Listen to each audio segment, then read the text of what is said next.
Alright, hi everyone, this is Day Trader Rockstar, and I'm going to bring you a special video for this pre-Thanksgiving weekend on pivot points, my favorite indicator to use when I am day trading the markets each day. I am a day trader. I also hold stocks, for swing trades also, so I kind of play both sides of the field, so to speak. I'm not a pure day trader where I would buy and sell in the same day, but when I do, this is the technique I use, and I just wanted to bring this to you because I get a lot of emails asking me how do I pick an entry into this market. This market's been so volatile in these recent weeks. So any beginner or anybody going into this market, it's actually it's like playing Russian roulette. You could jump in the market thinking it's going to go up. It could reverse, and you could end up being down a few points in some stocks. It's really a tough market to trade, and you need to have a set of tools to trade this market, and you need to have the discipline. As all my videos I've been saying is discipline, discipline, discipline. Get yourself into a technique, build a toolbox of techniques that you could believe in, not something that someone else believes in, but tools that you could believe in, not someone else. I could tell you all the systems out there and all the people selling their systems out there are going to probably send me a lot of hate mail because I'm giving away all these good secrets right now.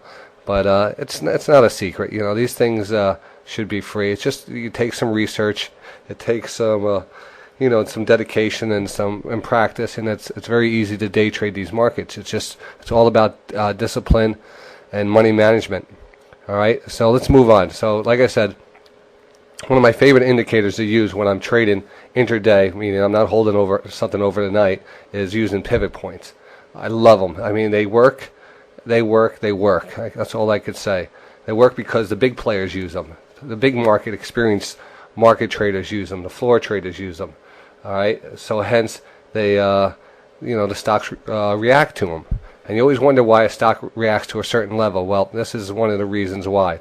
I also use other indicators to offer these pivot points, also to confirm some of my buy entry points. But one of the best things to do is, develop a bunch of indicators and try to combine them all. So this first one is pivot points, which consist of, well, let me start off with what pivot points are. Pivot points are a set of, I would say, technical resistance and support areas that are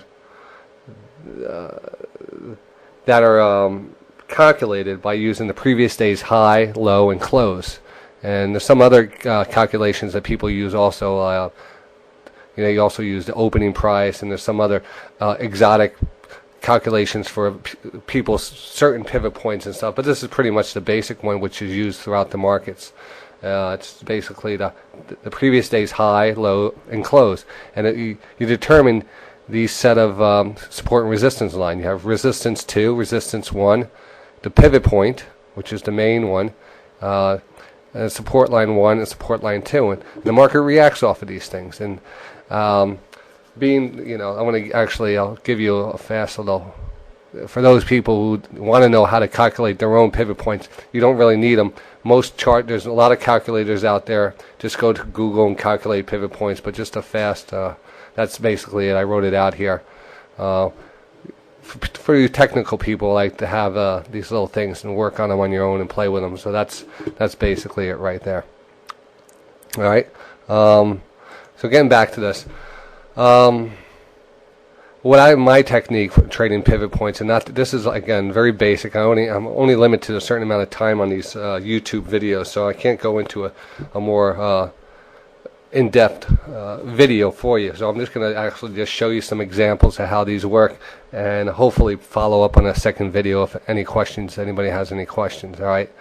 Again, what I like to do, placing my first trade, I like usually, and I do trade on the radio each day. Start at 8 o'clock on daytraderradio.com, and I usually let the first half an hour trade by me, because that's the very hard part. You jumping in before the market even gets a chance to settle down. I mean, sure, you can make money then, but it's a very hard time to make money. You're actually playing, you could go to a casino and just, pretty much throw your chips down and have just as good a chance of picking the right direction of a trade. So that's one thing you must determine if you're going to be a trader like that, or you're going to be a trader who's more disciplined. You want to be in this for the long run, because day trading is is, you know, is one of the hardest professions there is. You're dealing with professionals out there making lots and lots of money, and they don't make that money for you know, taking chances. They make that money because they're the best at what they do, and it's easy becoming the best at what you do in anything, as long as you have the discipline to do it. And I mean, that's just you know, that's known. All right. So, like I said, I usually wait for the first half an hour to trade by, and I'm going to give you some examples right here. Let's see what I have under here. All right, so take a look at Apple trade.